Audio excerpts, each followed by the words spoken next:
Mahalagang paalala, ang lahat ng mga balitang aking inihahayag ay hindi sa akin mismo nanggaling. Ito ay galing sa mga source ng Aldab Nation sa iba't ibang social media platform. Ako ay tagapaghatid lamang at nagbibigay ng komento. Magandang araw mga Aldab Nation! May panibago na naman po akong update para sa inyong lahat.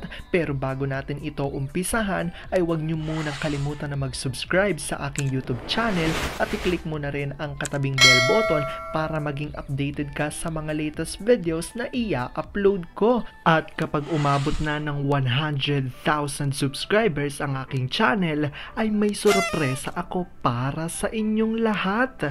Alam kong excited na kayo, kaya naman ngayon, umpisahan na natin ang ating kwentuhan. Ang pag-uusapan natin ngayong araw na ito kung saan may nagbabanta raw ngayon kina Alden at Maine. Ito raw ang gagawin ng mga taong ito kay Maine.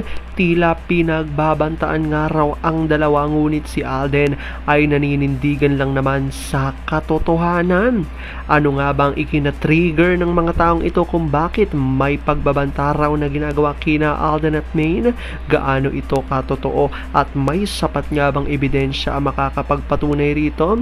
Wala alam kung gusto nyo na yung malaman, pero bago ho yan ay bibitinin ko muna kayo ng kaunting-kaunti lamang kung saan magbasa muna tayo ng mga nakakatuwang post ni My name is Theo01 sa Twitter. Kaya naman wag na natin patagalin pa. At sabi niya sa kanyang tweet, "Lola, salamat naman at dinalaw niyo ako mga apo. Ako una, ako lang, dahan-dahan lang.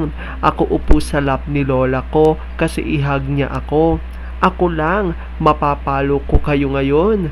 Daddy, subukan mo. Ba't noon pinapalo mo ko? Kasi malikot ka. Ang mga apo mo, mababait to. Kiss Camila. Mahal na mahal ko kayo. Opo. Patawarin niyo si Lola kung wala akong may iwang pamana sa inyo mga apo. Pero sana ay manatili kayong mabuting tao paglaki nyo. La, ayoko nagsasalita kayo ng ganyan. Ang pagtuturo ng kabutihang asal sa mga anak ko ang siyang tunay na yaman. Ang lalaki na nila, hug pa nga kay Lola. Hug, kiss. Yung gusto mong hindi sanayan ng mga bata sa gadgets, pero nung ayaw nang ibalikan sipi nyo dahil kay Coco Melon, wala kayong magawa. Galit-galitan nyo versus gulong ni Baby Cute. Ending kayo ang nakiusap na bibilan siya ng tab basta isoli ang sipi. Kinalaunan nagsasawa din naman sa gadgets. Alam kong tuwan-tuwa ako kay sa ating binasa, pero ngayon pag-uusapan na natin ang ating main topic.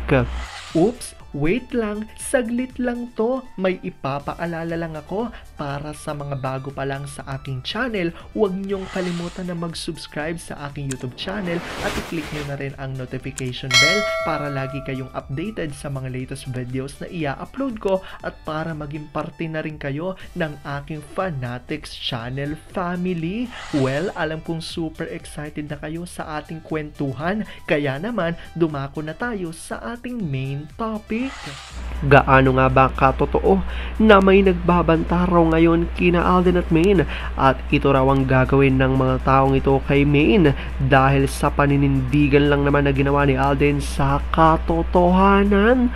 Ang tanong, sino-sino ito, ano ang kanilang ikina-trigger at gaano ito katotoo at may sapat nga bang ebidensya ang makakapagpatunay rito? Wala lang kung super excited na kayong malaman yan, kaya naman wag na natin patagalin pa. Una-una na nga dyan galing sa tweet ni Vampire 2019 at sabi niya rito, "Hindi kaya nagdurugo ang puso ng mga Cougar at ni AG dyan sa network. For many years kasama nila si Single sa kanilang New Year celebration at itong taon wala ang Single. Pa-VG na lang kasi kasamang Double at mga anak pumunta sa Amerika. Pagtiyagaan na lang nila ang kaluluwa ni Rene Requestas. Kahit anong gawin ng X-Network, kahit magpading pa sila ng a million times, useless lang. Aminin na nila na struggling na din sila financially. Mga bully kasi. Kahit ngayon wala na silang prangkisa, bully pa din. Nakatagpo sila ng fans na gipitik, hindi natatakot sa kanila." Anong masabi ng tatlong Laosian Deep na nagliwaliwang Fulkerson Jr. family sa US of A kasamang tatlong angelic cuties na mga anak? Hanggang look-alike na lang sila. Ako'y nagtataka bakit love ng tatlo na ito ang bakla na puno ng virus. Kasi mukhang virus din sila. Ganun ba yon?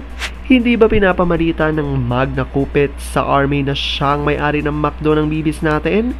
Kung talagang mayaman na siya, dapat magliwaliw sila ni Stick-O at mga Junakis sa ibang bansa. Kasi itong kuri-kungin na naging Magna Cupid hanggang salita lang. Ayan, lalong humahaba tuloy ang ilong na parang si Pinocchio.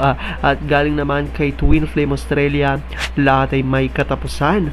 Pagpapasunod nila at pilit pinapagawa ay hindi na inalintana ni RFJ dahil tapos ng kontrata sa network nila at pinahalagahan ni RFJ ang sariling pamilya, makasama mag-celebrate sa ibang bansa ang sariling pamilya niya.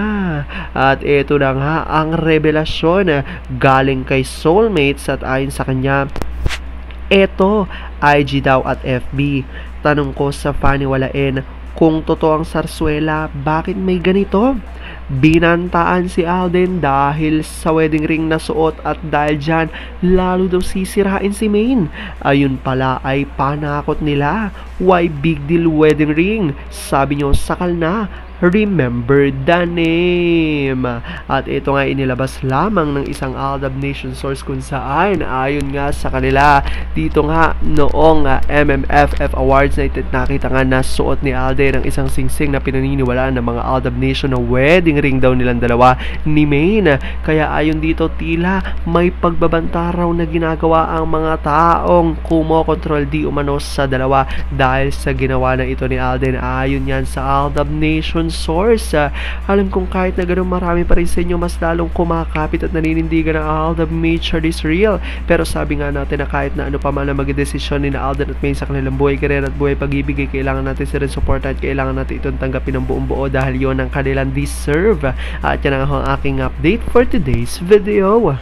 Maraming salamat sa panonood at pagtapos sa videong ito. Kung nakapag-subscribe ka na, welcome sa Fanatics Channel family. Kung hindi pa naman, huwag ka nang mahiya. Mag-subscribe ka na. Pindutin mo na yan. I-click mo na rin ang katabing bell button para makatanggap ka ng notification kapag may bagong update para sa iyo. Para naman sa parte na ng aking pamilya, punta lang sa aking channel at i-click ang videos para mapanood mo at malaman mo pa ang mga nakaka-good vibes at nakakakilig na fresh news about Maychard. Muli, ako ho ang inyong lingkod na patuloy na maghahatid ng good vibes every day. Thank you mga Aldab Nation. Ingat!